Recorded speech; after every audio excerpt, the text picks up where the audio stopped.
ده مش مجرد انبوكسنج لمنتج، ده عرض اول لسماعه وينجو الجديده، الوينجو اي بادز، السماعه اللي بتيجي بمميزات رهيبه الصراحه، واللي اتفاجئت انها موجوده في الفئه السعريه دي. السماعه بتيجي مع خاصيه النويز ريدكشن او الاي ان سي مود، اللي بتفصلك عن كل اللي حواليك حتى لو مش مشغل اي حاجه في السماعه، وكمان فيها ترانسبيرنسي مود او وضع الشفافية اللي هيخليك سامع الأصوات اللي جنبك لو حد بيكلمك وأنت مشغل أي تراك، وكمان السماعة ثابتة في ودنك ما بتقعش في التمارين التقيلة، وكمان مقاومة للمية عشان العرق. السماعة بتشحن مرة واحدة بس ولمدة 70 دقيقة وبتكفيك 10 أيام.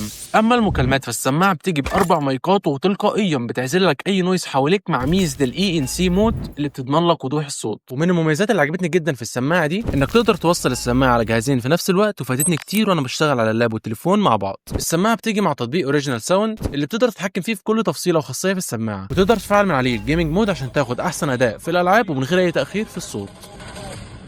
وكمان لو السماعه وقعت منك او ضاعت في اي مكان تقدر تلاقيها من خلال البرنامج وبكل سهوله. السماعه بيجي معاها ضمان لمده سنه كامله عشان لو حصل فيها اي مشكله، وكمان بيتفعل لك شهر سبوتيفاي برو هديه تقدر تطلبها دلوقتي لو كتبت لي كلمه وينجو في التعليقات. هبعت لك لينك الشراء على الخاص والحق الخصم اللي موجود على الموقع.